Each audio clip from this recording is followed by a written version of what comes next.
평화방송 시청자 여러분, 그리고 어김없이 항상 찾아주시는 우리 방청객 여러분, 진심으로 환영하고 감사드립니다. 저희들 26강을 예정으로 달려오고 있는 그리스도교 서양 문화의 어머니 이 강의가 오늘로 25번째 강의를 맡게 되었습니다. 오늘은 제목이 조금 무거운 제목을 가지고 왔습니다. 빛을 잃은 교회와 흔들리는 신앙. 무슨 뜻이었냐면 제가 처음 우리 그리스도교가 탄생할 때부터 마지막 종교개혁 이전까지의 시기를 다루겠다라고 말씀을 드렸는데 이 시간 중에서 이제 중세의 몰락, 중세의 후퇴하는 시기를 다루게 되는 것입니다. 의아하실 거예요. 그렇게 정말로 그리스도교가 서양 문화를 낳았고 어머니로서 그러면 더 큰 존경을 받아야 될 텐데 왜 많은 서양인들은 그리스도교 교회를 떠났고 또 다른 의미에서 문화적인 영향력도 많이 잊혀지게 되었나. 우리들은 새롭게 이러한 내용들을 배우게 된 계기가 있는데 그러한 것은 단순하게 지난 시간에 배웠던 아비뇽 유수와 같은 내부적인 문제만이 아니었습니다. 외부적인 변화가 완전히 이러한 중세를 다른 세기와 다른 문화의 것으로 만들어내었고 그 비밀을 오늘 1시간 동안 풀어보는 것으로서 시작해 보고자 합니다. 저와 함께 어떠한 형태를 통해서 우리 교회가 빛을 잃었고 신앙심도 흔들리게 되었는지에 관해서 함께 다루어 보도록 하지요. 중세라는 시기가 13세기 같은 경우는 정말 신학대전이 쏟아지고 고틱 성당이 세워지면서 막 영광과 영예와 자랑스러운 문화적인 시기였다라고 한다면 갑작스럽게 옆에 그림이 나와 있는 것처럼 변화의 시작이 나타나게 됩니다. 세 가지 정도 가장 중요한 포인트를 잡을 수 있을 텐데요. 패스트 및 자연재앙을 통한 사회의 혼란, 그 다음에 이것을 연결되는 지속적인 전쟁을 통한 또 다른 혼란이 있었고 아비뇽 유수 이후에 종교적인 힘이 지도력을 잃고 말게 되었습니다. 이 단계를 갖다가 하나씩 다루어 볼 텐데 아비뇽 유수 이야기는 지난주에 다루었기 때문에 오늘은 이 두 가지에다가 집중적으로 다루어서 시작해 보도록 하죠. 이 패스트라고 하는 것이 전파되기 이전에 이미부터 흔들리는 조짐이 나타나기 시작했습니다. 어떤 것이 나타났냐 하면 초기에 농업적인 방법이 발달하면서 아주 많은 서구의 인구가 무려 3분의 1 정도가 유럽 인구가 늘어난 적이 있었습니다. 신기할 정도로 동물 같은 경우에는 갑작스럽게 인구의 증가가 일어나면 질병 같은 것이 퍼져나가면서 조절하게 되는 경우가 있는데 14세기에는 그만 인간에게도 이러한 케이스가 나타나게 되었던 것이죠. 지도를 잠깐 봐주시면 아주 노란 선으로 시작되어 있는 지중해 연안으로부터 패스트가 들어왔습니다. 아직까지도 이것이 어떻게 전파되었는지 여러 가지 설이 있지만 어느 정도 밝혀졌습니다. 근원지는 운남성이라고 그래서 중국의 남부와 베트남 북부 정도에서부터 발원이 되었었는데 종종 나타난 적이 있었지만 이렇게 대규모로 퍼진 적은 없었습니다. 먼저 흑해 지역으로 들어왔었고 이 흑해에서 마르세유와 이 이태리 근교의 항구 도시로 퍼져나가기 시작했는데 그 시간들은 일일이 여러분들 다 안 보이시겠지만 1347년부터 시작한 것이 저 북구 가장 추운 곳까지 전파되는데 3년밖에 걸리지 않았습니다. 이 패스트 흑사병이라고 하는 것은 당시에 어떠한 치료법을 몰랐었기 때문에 여러 가지 미술 작품에도 이것이 소재로 다루어질 정도로 죽음이 이제 문화 위에 승리하는 모습들이 뚜렷하게 나타나 있습니다. 사람들이 널브러져 있고 국왕과 그 누구도 예외도 아닌데 죽음을 상징하고 있는 해골이 여기저기서 득세하고 있는 모습들이 그려져 있고요. 좀 더 사실적으로 그려져 있는 그런 패스트에 대한 그림도 있었습니다. 왜 흑사병이라고 불렸냐 하면 이 흑사병, 패스트에 걸리게 되면 이 양 겨드랑이와 서해부 이곳에서 그 종기가 나기 시작하면서 아주 빠른 시간 안에 검은 색깔로 피부가 변하고 이것을 극복하지 못하면 24시간이나 48시간 내에 갑자기 죽게 되는 요즘에 에볼라보다도 어떻게 보면 아무런 치유 수단이 없는 서구인들한테는 정말로 무서운 병이었었다라고 하는 것이었죠. 흑사병에 걸린 그 종양에 걸린 사람들의 모습들이 나타나 있는데 여러 가지 주술, 기도 모든 것들을 해보았지만 그다지 효과를 거두지는 못했습니다. 왜 그랬느냐? 당시에 아비첸나의 의학 정정 같은 의학이 나름대로 발달되어서 의학부가 상의학부로 있었지만 이 병에 대한 기록은 전혀 없었습니다. 때로는 이것이 아시아 쪽에서는 우리들은 면역도 가지고 있었고 이런 것들이 일어난다고 해도 문제가 없었지만 서구인들은 아무런 면역에 대한 준비가 되어 있지 않은 상태에서 이 패스트를 그냥 맞게 되었다고 하는 것이죠. 엄청난 전염력으로 퍼져나가고 있을 때 원인을 모르니까 결과적인 해결도 전혀 하지 못했어요. 당시에 가장 고통이 다가왔을 때 일반적으로 생각하는 것은 이것은 죄에 대한 벌이다라는 생각을 하고 있었기 때문에 채찍 고행이라는 것을 통해서 이것을 극복해 보려 하는 모습이 나타나게 됩니다. 무엇이었어요? 자기가 뭔가 이 세상에서 죄를 하나도 짓지 않고 살아가는 사람은 없으니까 이 패스트가 다가온다라고 얘기할 때 그것을 피하기 위해서 극도의 채찍이라는 것이 있습니다. 옛날 다빈치 코드라는 영화에서도 이 기괴하게 생긴 건장한 청년이 그 채찍으로 때리는 장면이 있었는데 이 사람들은 기도를 바치며 주의 기도, 아베 마리아, 성모성을 바치면서 채찍으로 자기를 때리면서 피가 철철 흘러내려 나가는 것이 자신의 죄가 씻겨지는 모습이라고 생각하면서 이 마을에서 저 마을로 옮겨 다니면서 채찍 고행을 하고 다니기도 했었죠. 하지만 이 채찍 고행이 그다지 효과가 있었는지는 굉장히 의문이 되는 부분이 있습니다. 바라보게 되면 신심적인 어떤 모습 속에서 이 꽃갈모자, 여러분들 생각해보면 KKK를 떠올리는 이 꽃갈모자가 이미 중세시대 때부터 제가 스페인 가봤을 때 또 깜짝 놀랐는데 세마나 산타라에서 스페인 안달루시아 지역의 스페인 전역에서 성주간을 바칠 때 이 모자를 쓰고 있더라고요. 저는 깜짝 놀랐어요. 이 KKK다니? 그것이 원조가 자신들의 얼굴을 가리기 위한 목적이 아니라 죄인이라는 표시였어요. 거기는 그게 문제지만 죄인이라는 모자를 쓰고 죄를 짓고 다니니까 문제가 되지만 워낙은 자신들의 죄를 통회하고 참회하기 위한 피가 철철 흐르는 채찍 고행단이 이것을 찾아 나서는 모습들을 보여주게 되었다. 하지만 이 마을에서 저 마을로 다니면서 채찍 고행단은 때로는 패스트를 옮겨주는 그러한 모습들을 보여준 경우도 있었다. 제가 유럽 생활을 하면서 좀 신기한 것이 있었습니다. 순환국이라고 하는 것이 있어요. 어떠한 오스트리아나 바이에른 지역의 작은 마을에서 10년이나 20년마다 아주 거대한 마을 전체가 모여서 순환극을 하는 경우가 있었는데 그것은 무엇이냐면 가장 아름다운 여인은 성모 마리아의 역할을 맡고 가장 정말로 잘 살고 깨끗한 청년은 예수 그리스도의 역할을 맡으면서 순환극을 하는 것이 있었는데 나중에 그 유래를 듣다 보니까 이런 경우가 있었다는 거예요.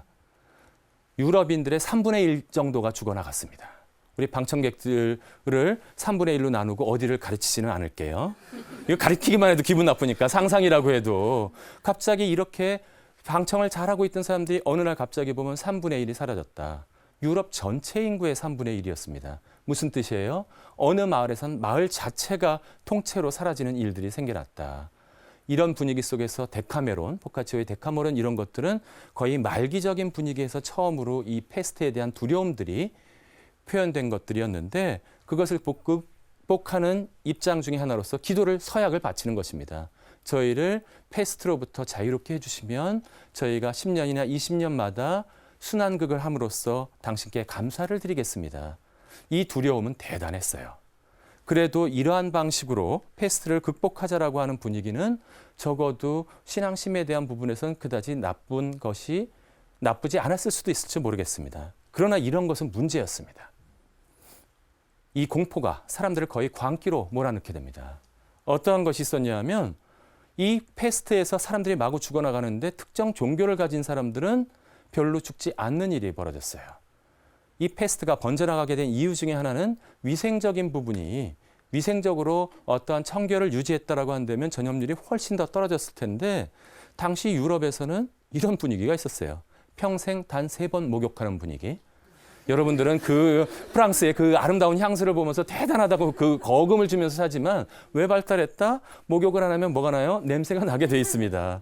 냄새를 감추기 위한 것. 3번은 언제 목욕해? 태어날 때 한번 목욕하죠. 마지막 관에 들어가기 전에 한번 목욕을 하게 됩니다. 또 한 번 목욕은 언제예요? 결혼하기 전날 밤.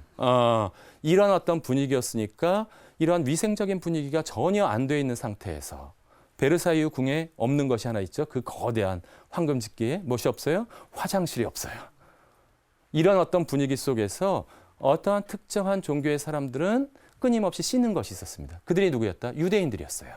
유대인들은 바로 정결예라는 것을 했기 때문에 부정을 타고 나면 끊임없이 제가 쾰른에 있을 때도 보니까 유대인들은 흘러가는 물에 그 밑에 그것을 찾아내서 지하로 내려가서 정결례를 하고는 했다라는 흔적이 남아있더군요. 이런 분위기 속에서 유대인들은 정결례를 통해서 많은 경우 패스트를 피해갈 수 있었습니다. 이 모습을 보면서 사람들은 뭐라고 의심했다? 유대인들이 그리스도교인들에게 보복하기 위해서 자신들이 종종 예수 그리스도를 죽인 사람이라 해서 유대인들을 박해했기 때문에 이 기회를 이용해서 유대인들이 패스트를 퍼뜨렸다는 소문을 내게 되는 것이었죠. 한번 말씀드린 바 있었어요. 속죄양 이론. 자신들의 두려움과 공포를 누구에게 저항할 수 없는 이들에게 전가하면서 쾰른 같은 경우에서는 마구 화형식까지 벌어지는 슬픈 일들이 벌어지게 되었습니다. 이 어떤 방독면같이 생긴 게 뭐냐면 이유도 모르니까 어떻게든지 두려움을 불러일으키면서 의사들이 패스트를 몰아내겠다라고 쓰고 다니던 가면이었습니다. 의학에 대한 무지를 바라볼 수 있고요. 하지만 여기에서 나타나듯이 온 가족들이 자신들의 가족을 더 이상 처리할 수 없을 정도로 관에다가 나중에는 관도 만들지 못하고 그냥 묻어버릴 정도로 암마데우스에서 이러한 질병이 퍼졌을 때 관을 재활용해야 되잖아요. 담아와서 털어버리고 다시 관을 끌고 가는 모습들이 패스트에서는 일상사였습니다.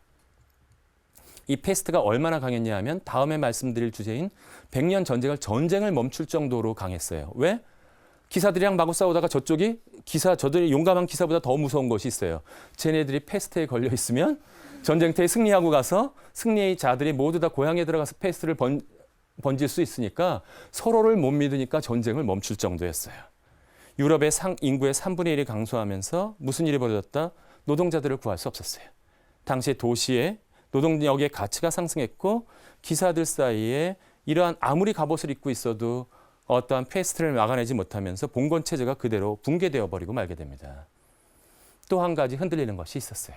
무엇이 흔들렸냐 하면 그 이전까지 가서 성직자들한테 많이 의존하면서 이 패스트를 면하게 해달라고 굉장히 많은 기도를 드렸는데 놀랍게도 우리 성직자들은 종부성사라 해서 병자들을 마지막에 접촉하는 분들이 많았습니다. 성직자들도 예외 없이 패스트에 걸려서 많은 분들이 돌아가셨어요. 그렇다라고 한다면 사람들이 생각할 때는 신의 보호를 더 이상 기대할 수 없는 것이 아닌가? 기도를 한다라고 하는 의미가 있을까? 이 상태에서 박해받던 유대인들은 동유럽으로 도망가기 시작했고요. 그 전까지도 제대로 하수관 시스템이 마련되어 있지 않았습니다. 저기 제가 공부했던 독일 프라이부르크에 가면 너무나 신기한 시스템이 있습니다. 도로마다 옆길에 있으면서 아름다운 맑은 물이 졸졸졸졸 흘러내려가고 있어요. 그래서 애들이 막 거기서 워낙 요즘엔 깨끗하니까 거기에 들어가서 여름에 놀고 너무 평화스러운 것인데 사실은 무슨 시스템 때문에 마련된 것이다. 패스트 이후에 하수구, 그러한 어떤 하수구를 갖다가 노출된 하수구가 지금 그러한 모습들을 갖추게 되었다. 처음으로 위생관리 시스템이 패스트 이후에 발달되게 됩니다. 그렇잖아도 문맹률이 높다 그랬잖아요. 성직자들이 굉장히 중요한 그 문자 해독을 하던 분이셨는데 이분들도 예외 없이 패스트를 통해서 돌아가시고 말게 됩니다. 돌아가시게 되었어요. 이랬을 때 어떤 일이 벌어졌다? 공식 문서를 과거에는 전부 다 라틴어로 썼는데 이제는 라틴어를 읽고 해독할 수 있는 사람의 숫자가 절대적으로 부족하게 됩니다. 그 다음부터는 이제 자국의 언어로 표현하는 일들이 나타나게 되었다. 우리가 세 번째 챕터에서 말씀드리겠지만 예술 분야에서 갑자기 부각된 주제가 있었어요. 무엇? 죽음. 죽음이라는 것을 어떻게 다룰지가 바로 이러한 중세 말기의 중요한 현상 중에 하나였다. 패스트에서 살아남은 사람들은 간신히 패스트를 피해서 살아남은 사람들이 있었어요. 이 살아남은 사람들은 너무도 신기하게 빈발하는 전쟁에 의해서 새롭게 희생되게 됩니다. 전쟁 중에 가장 오래 끈 전쟁이 100년 전쟁입니다. 100년만 해도 긴데 실제로 따지면 116년이었어요. 116년 동안을 누구가 프랑스와 영국이 단순하게 어떠한 두 가지 가장 중요한 이유가 있었는데 프랑스의 왕이 사망하게 되었을 때 더 이상 후사가 없었습니다. 근데 당시의 유럽은 전체가 계약 결혼에 의해서 매여 있었기 때문에 그 영국의 한 국왕이 얘기했어요. 사실은 돌아가신 왕의 조카였는데 어차피 조카들끼리 계승할 거라면 나 영국 왕이 당연히 프랑스 국왕의 계승권을 가지고 싶다. 이것을 성취하게 되면 무슨 왕국이 건설되는 거예요? 영국, 프랑스를 통일한 왕국이 결성될 수 있는 엄청난 기회였기 때문에 영국이 먼저 왕위 계승에 대한 권한을 주장하게 됩니다. 프랑스가 아무것도 쓸모없는 땅이라면 절대로 요구하지도 않았을 거예요. 그런데 프랑스는 엄청난 경작지, 영국에는 비할 수 없을 정도의 밀과 그러한 생산지였고 밀 생산보다도 더 값진 것이 있었습니다. 무엇이었냐면 이제 영국에서 추운 곳에서 모직, 여러분들 좋아하시는 그 모직 옷들에 대한 양모의 최대 생산지가 바로 어디였냐 하면 프랑스 영의 플랑드르 지역이었어요. 그리고 영국에서 절대로 자라지 않는 작물과 나무가 하나 있습니다. 포도나무. 따뜻한 곳에서 자라는 그 보르도 지역, 그다음에 기엔 지역에 대한 이 생산지 이것을 빼앗고 싶어서 열심히 이것에 대한 전쟁을 벌이게 되었고 이 전쟁은 무려 100년 동안 이루어지게 되었죠. 처음에는 영국에게 유리했습니다. 왜 유리했냐면 이 프랑스 사람들이 여태까지 십자군 전쟁이라든지 기사들에 대한 갑옷과 거창하게 이것을 나갔는데 영국에는 돈도 들이지 않고 이 기사들을 무력화할 수 있는 방법을 하나 개발해냈어요. 너무 원시적인 무기가 때로는 효과를 거두었는데 긴 장궁이라서 화살 중에 화살인데 엄청나게 긴 장궁을 가지고 여기다가 튼튼한 화살을 꿰게 되면 멀리서 쏘더라도 그만 프랑스 기사들의 갑옷을 뚫을 수 있는 무진장만하게 생산할 수 있는 보병 부대를 만들어내게 됩니다. 그 중요했다라고 거금 들여서 멋있잖아요. 돈키호테처럼 갑옷을 입고 막 폼 잡고 달려가가지고 화살 한 방에 이게 효율적인 전쟁이 이루어질 수 없었어요. 초반에 그래서 100년 전쟁은 영국에게 유리하게 진행되었지만 아마 패스트가 도와주지 않았다면 프랑스는 그만 점령되고 말았을 거예요. 마침 한복판에 패스트가 번져나가기 시작했고 동일한 이유로 이제 전쟁이 벌어졌는데 그 다음부터는 정말 전쟁이 제대로 된 전쟁인지 지지부진하게 됩니다. 왜 그랬느냐? 이 전쟁에 참여한 대부분의 사람들이 용병들이었어요. 이게 뭐야? 돈이 있으면 전쟁하다가 돈이 떨어지면 휴전하는 거예요. 이래서 떼돈 번 사람들이 누구였다? 유대인 금융업자들이었어요. 양쪽에다가 프랑스와 영국에다가 돈을 대줘가면서 양쪽에서 고리로 뜯어도 전쟁하는 중에 어쩔 수 없이 빌리게 되었다. 어떠한 학자들은 추정하는데 100년 전쟁이 끝난 이유 중에 하나는 양쪽의 파산을 우려한 유대인들이 더 이상 돈을 안 대주었대요. 믿거나 말거나지만 상당히 그럴 개연성이 있습니다. 그런 것으로 전쟁과 휴전을 반복하다가 3기에 가서 이따 말씀드릴 잔다르크가 출연하게 됩니다. 이 100년 전쟁에 대한 모습은 그림으로만 보여드리고 정말 잔혹하게 철저하게 백병전을 중심으로 아직까지 화포가 그다지 발달하지 않았기 때문에 여러 가지 백병전들을 중심으로 치고 밀리고 다시 뺏었다가 다시 회복하는 작업들이 계속해서 이루어졌고요. 이 사진에서 그 아까 말씀드렸던 장궁의 모습이 나타납니다. 성벽 위까지 한편에 쏘아 올릴 수 있는 이 원시적인 긴 화살 하나가 아마 동이족인 우리나라가 갔으면 아마 용병으로 돈 좀 많이 벌었을 텐데 너무 멀었죠. 가기에는 이 장궁 하나가 이 영국군을 유리하게 만들어 놓았다. 프랑스는 너무나 아쉽게도 이 와중에 자기네 내분에까지 빠지게 됐어요. 그래서 이 프랑스 안에 내분이 빠져서 소위 부르고뉴파 또는 부르군디파라고 하는 파와 아르메니아파, 정통적인 왕정의 파가 갈라져 프랑스의 내분까지 벌어졌기 때문에 거의 풍전등화와 같은 상황 속에서 한 소녀가 나타나게 됩니다. 시골에서 열심히 하고 있었던 이 소녀가 갑자기 뭔가 계시와 영감을 받았어요. 누구를 도와주라고? 당시에 황태자였던 샤를르 황태자를 도와서 제대로 된 프랑스 국왕을 만들라는 얘기를 듣고 나서 이 군대를 찾아나가게 됩니다. 맨 처음에 아무도 안 믿었죠.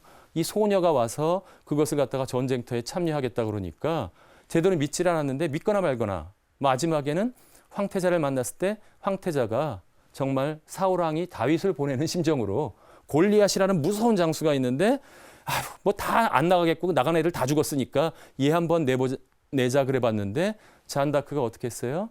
나가고 나서 용감하게 달려가니까 모든 남성들이 자존심이 상했어요. 저 소녀도 열심히 쓰는데 열심히 싸우고 있는데 우리는 도대체 뭐 하고 있는가? 갑자기 당대 전쟁에서는 사기가 너무나 중요한 역할을 미쳤습니다. 열세에 놓였던 프랑스가 성문을 열고 나가서 잔다르크와 함께 밀어붙이면서 영국 군대들을 하나둘 무찔러 나가기 시작했어요. 이런 과정 속에서 이야기가 흘러나왔어요. 저 소녀가 어떻게 이 모든 것을 이겨나갈 수 있겠느냐. 이건 신의 가호가 없으면 불가능한 일이다. 프랑스 바닥에 떨어졌던 프랑스군의 사기가 완전히 올라가게 되었고 너무나 놀랍게도 이 결국 잔다르크는 대관식이라는 것이 자신의 그 밀어주었던 황태자를 프랑스 국왕에까지 올리는 업적을 이루어내게 됩니다. 그랬는데 정치가들은 너무도 비겁했어요.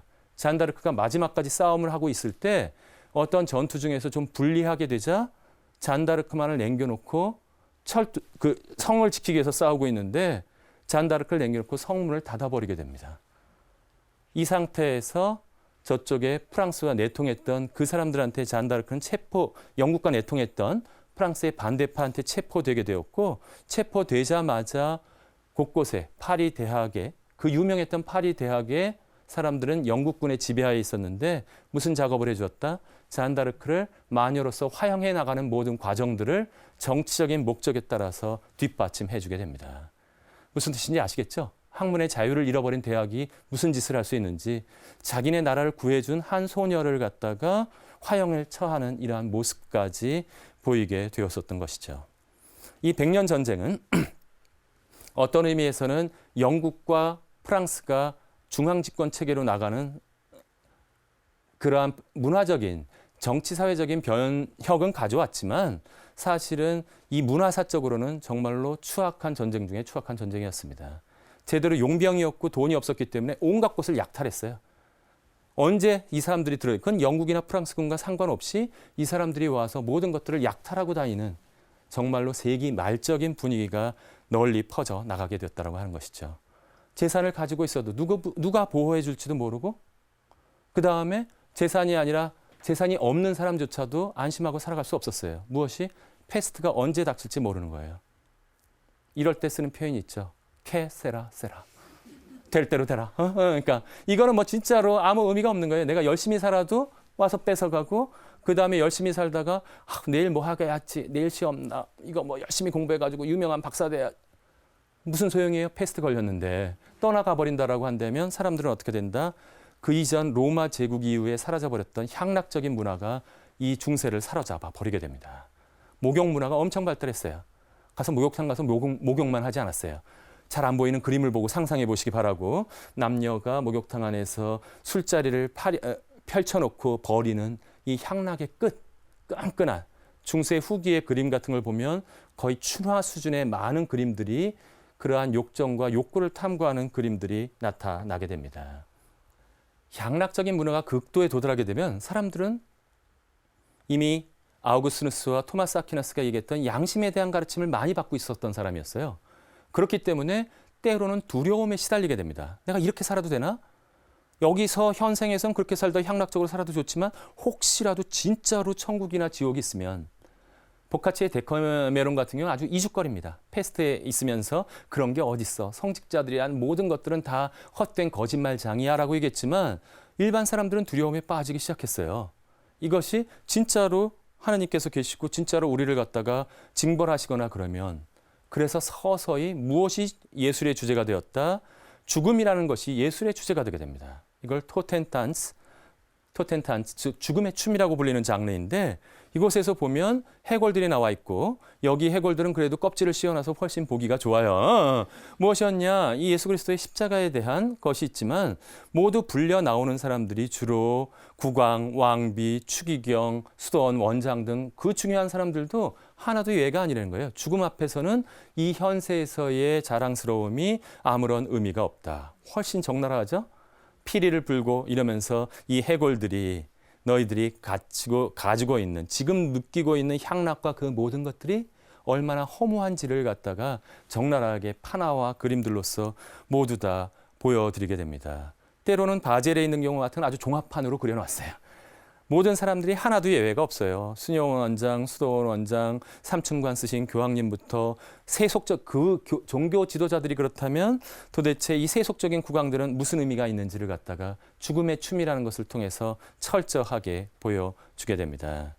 더 적나라하게 그려져 있죠. 이쪽엔 데어 카디날 추기경님이 죽음 앞에서 마지막 자신의 정산을 계산하고 있고, 이쪽은 데어 독일 말로 퀘니히 왕이 예외 없이 다가온 죽음에게 자신의 목숨을 내어놓아야 하는 상황에 도달하게 됩니다.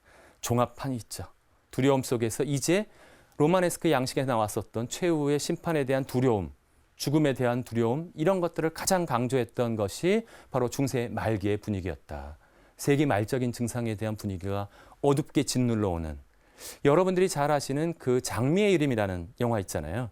장미의 이름은 딱 이 분위기에 이 시기에 나타난 영화였습니다. 중세 전체가 그렇지 않았어요. 중세 전체가 아니라 그 장미의 이름의 어두운 수도원 안에서 죽음이 계속해서 벌어지면서 살인사건이 벌어지는 분위기가 중세의 말기에 나타나게 되었다. 이 상태에서는 사상과 문화도 모두 다 바뀌게 됩니다.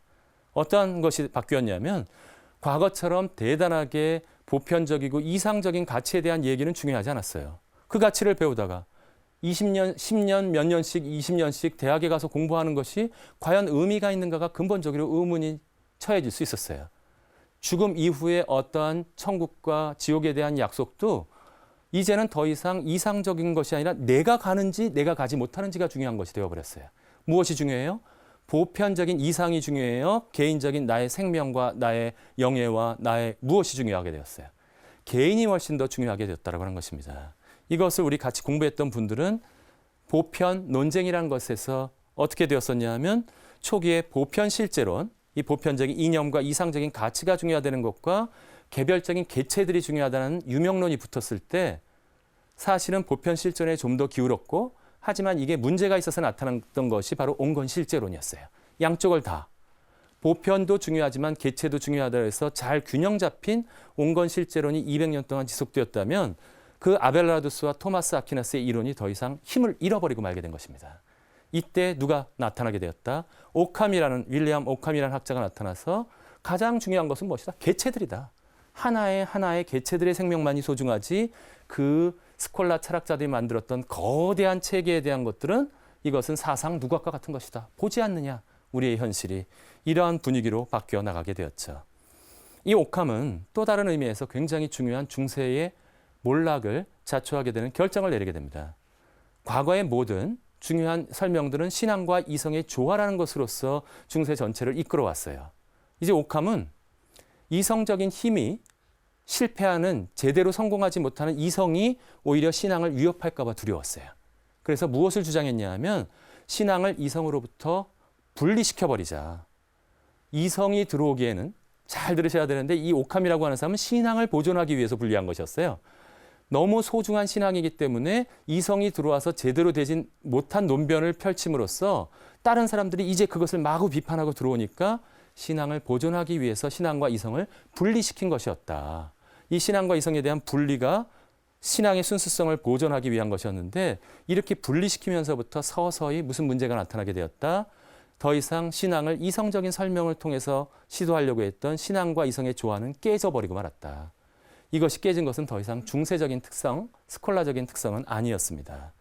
그러면서 무엇을 주장했느냐?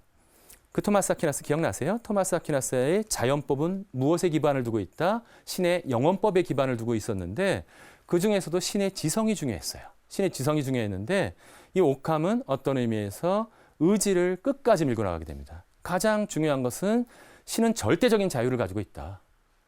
뭐 이성적으로 우리가 인간을 생각하고 따져서 들어갈 수 있는 부분이 아니다. 이성이 중요하지 않으니까. 뭐야? 신이 명령을 내리고 이것을 결정했다면 그것으로서 충분하다. 끝났다. 하지만 이런 신과는 상당히 문제가 있습니다. 폭군처럼 다가오는 거예요. 사람들이 죽거나 말거나 누가 왜 죽게 되었는지를 누가 신이 절대적인 자유를 가지고 결정하면 끝이에요. 신이 곧 결정한 것이 그것이 곧 선이다. 라는 주장. 반이성주의와 같은 것들이 오히려 윌리엄 오캄을 통해서 서서히 펼쳐져 나가게 되었습니다. 이러한 분위기 속에서 너무나 안타깝게 우리 교회가 제대로 된 역할을 못 해주었어요. 아비뇽의 그 튼튼한 자신들의 위치를 지키는 아비뇽 궁 안에 들어가서 이 모든 것들이 역할이 되지 못하게 되자 사람들은 제도 교회에 대해서 너무도 실망하게 됩니다. 그러한 상황 속에서 존 위클리프라는 옥스퍼드의 신학자가 교회 전통을 거부해버렸어요. 이러한 상태에서 교회의 모든 구원이 있고 이 사람들을 믿다가는 우리는 오히려 전통적인 우리 그리스도교의 아름다움을 잃어버릴 수밖에 없다. 그 근본적인 내용은 어디에 들어있다? 성경 안에 들어있다. 라는 생각을 하게 됩니다. 하지만 성경은 다 라틴어로 불같다 성경이 읽히고 있었어요. 일반 사람들이 이것을 어떻게 읽겠습니까? 존 위클리프는 영어 성경의 번역에 착수했어요. 영어 성경을 번역하면서 모든 사람들이 자국어로 읽을 수 있는 그러한 영어 성서 운동들을 불같이 일으키면서 평신도를 중심으로 한 그러한 성직자에 대한 강한 비판들을 갖다가 밀고 나가게 됩니다. 이 안에는 상당히 거꾸로 오캄과는 달리 이성적인 것을 중심으로 한 비판이, 교회 비판이 굉장히 많이 나타나게 되었는데 그때 당시에 도저히 이체 이해하지 못했던 성사 중에 하나가 뭐였냐면 성체와 관련된 실체의 변화에 관한 학설이었어요. 지나가면서 한번 제가 베렌가리우스와 람프랑쿠스 할 때 한번 말씀을 드린 바가 있었는데 예수님의 성체가 변화된다는 것을 제대로 이해하지 못했던 위클리프는 이것은 거의 마술적인 것이기 때문에 우리가 받아들일 수 없다. 잘라버리고 말게 됩니다. 이 정도까지 간다면 교회 당국이 가만히 있을 수는 없었어요. 그래서 아비뇽 궁에서 명령을 내려서 옥스포드 대학과 이쪽 교구장들한테 존 위클리프를 어떻게 좀 해서 처리해라라고 얘기했지만 그 누구도 말을 듣지 않았어요. 이제는 존 위클리프는 큰 지장을 받지 않은 상태에서 자신의 천수를 마칠 수 있었는데 두 번째 만나게 된 사람은 그러한 행복감은 누리지 못하게 됩니다.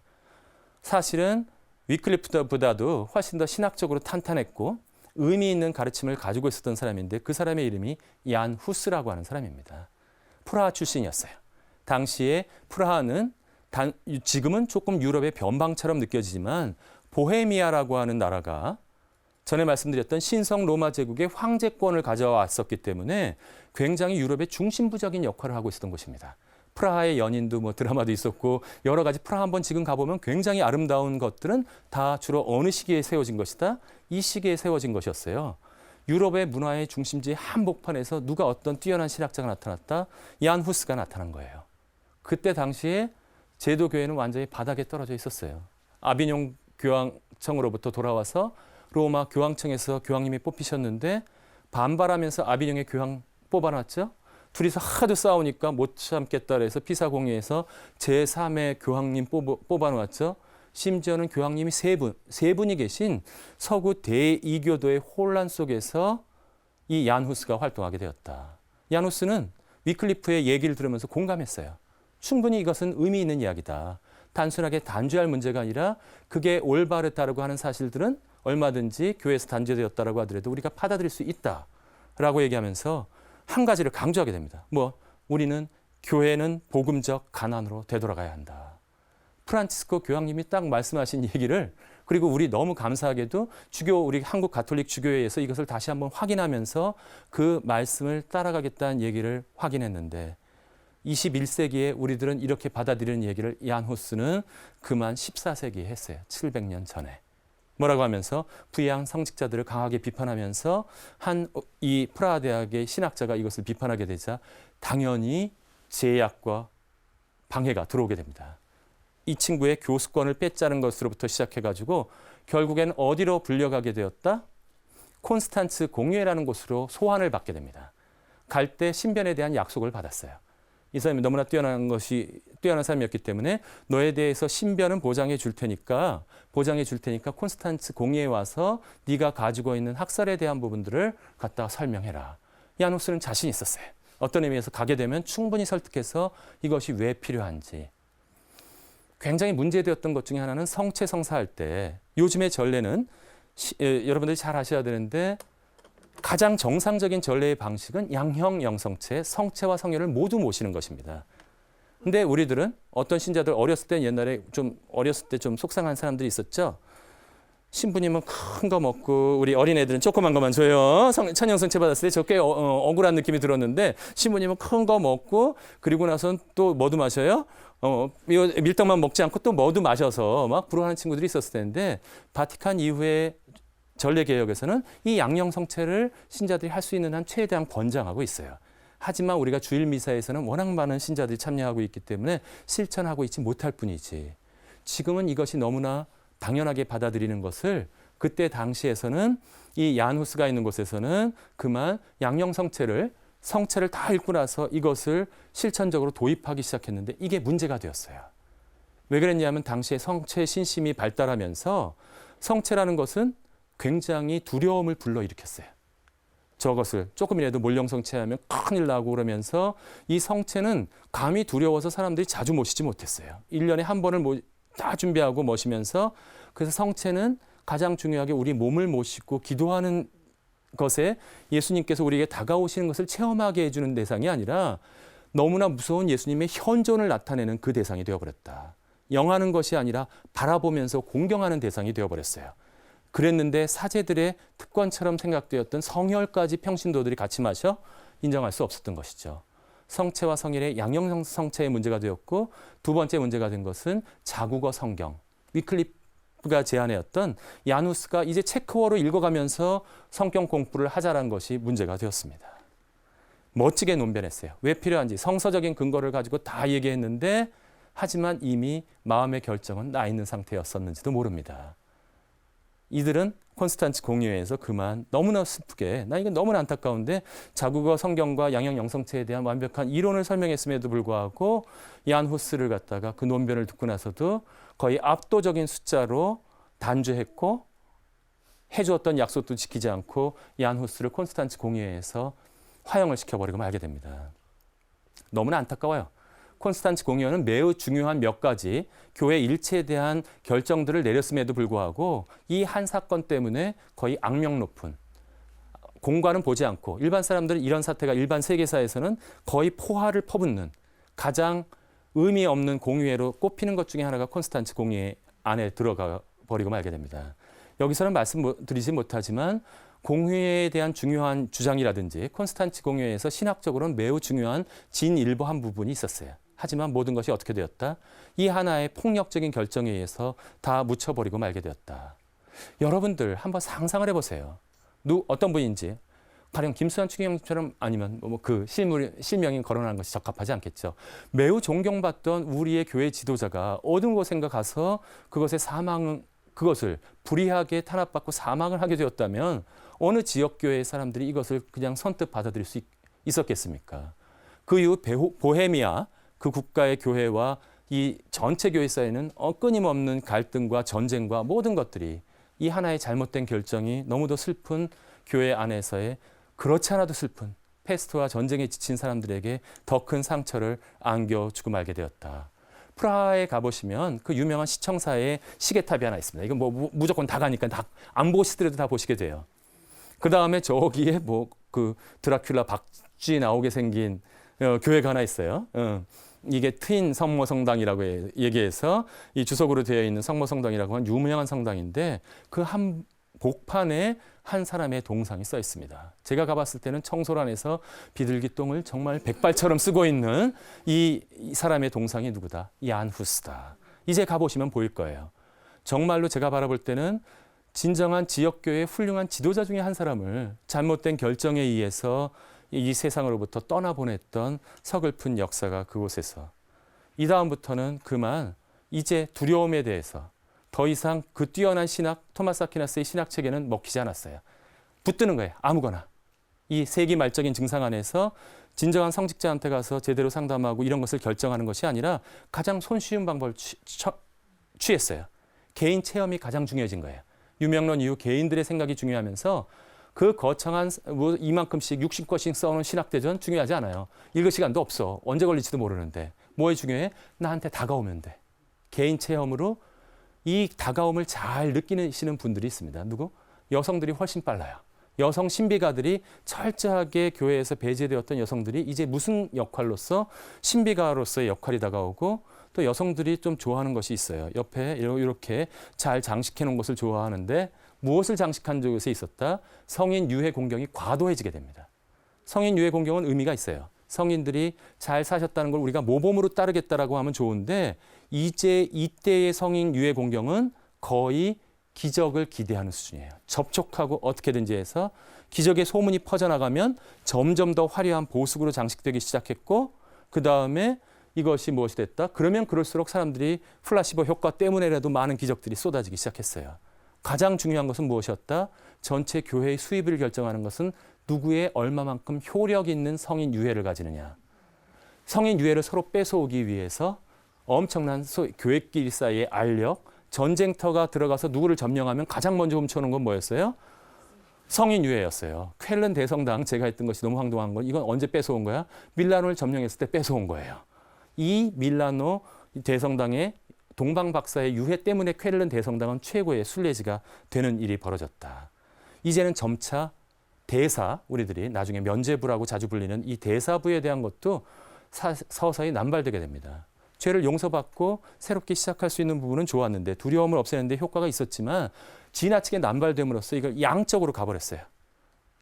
조건만 갖추면 바로바로 죄 면제. 라고 하는 부분으로 나가게 되었을 때 많은 어려움들이 등장하게 되었다. 교황님께서 지도하던 힘은 그만 사라져버리고 말았습니다. 이제는 무엇이 중심이 되었다? 평신도 중심의 신비주의가 확산되게 되었어요. 너무나 안타깝게도 훌륭한 영향을 미칠 수 있었음에도 불구하고 얀 후스 정도는 아니었지만 배제되어 버린 한 분이 계십니다. 그게 누구냐면 마이스터 에카르트라고 하는 분이었어요. 마이스터 에카르트라고 하는 분은 도미니코회 소속이었어요. 토마스 아퀴나스가 속해 있었던. 하지만 너무나 안타깝게도 마이스터 에카르트가 활동하던 시대 때의 도미니코회는 이미 전성기를 지난 다음이었습니다.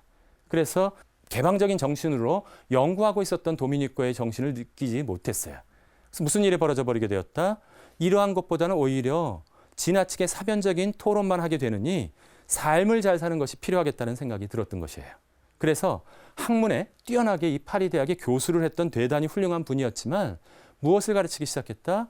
제대로 삶을 실천할 수 있는 부분을 강조하자라고 하는 얼핏 바라볼 때는 너무나 타당하고 훌륭한 이야기들을 주장하게 됩니다.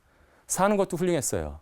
그래서 수도원 원장이 되었을 때 주변의 사람들이 굉장히 많이 몰려들게 되었고 라틴어를 모르는 사람들한테 라틴어로 강의해서는 의미가 없었어요. 무엇으로 강의했어요? 고대 독일어로 강의했어요. 독일어로 강의하면서 수녀님들한테 엄청난 그것을 영향을 미쳤고 이 신과에 무엇이 중요했다? 합일이 중요하다는 얘기를 하게 됩니다. 신과의 합일. 종종 신비주의라고 불리는 것인데 이 신비주의를 이렇게 오해하시면 안 됩니다. 신비주의 얘기 나오면 그래서 이렇게 해가지고서 뭔가 막 기적적인 걸 막 펼쳐나가고 뭔가 아주 정말 어두컴컴하고 심살라빔으로 이런 거 주문하면 뭔가 막 이런 신비주의가 사실은 아니었어요.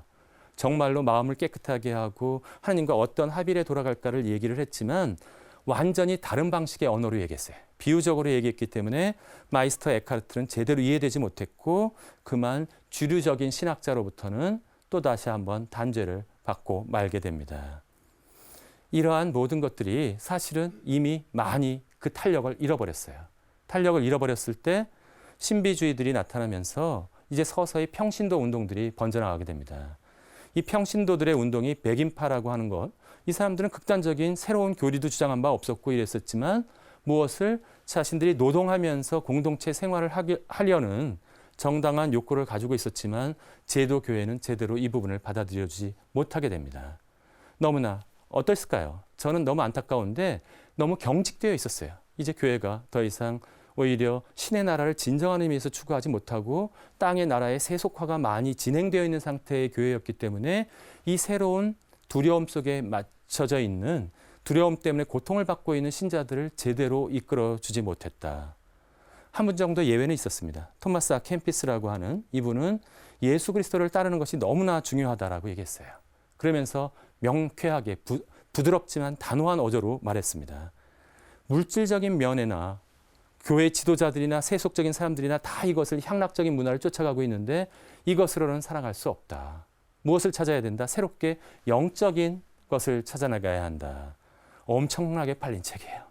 성경 다음에 아마 그리스도교에서 가장 많이 고백록과 쌍벽을 이룰 정도로 엄청나게 많이 팔린 책 중에 하나였는데 무엇이었냐 하면 쉬운 언어로 개인적인 영적인 종교 감성에 직접적으로 호소하는 모습들을 토마스 아 캠피스가 보여주게 되었던 것입니다.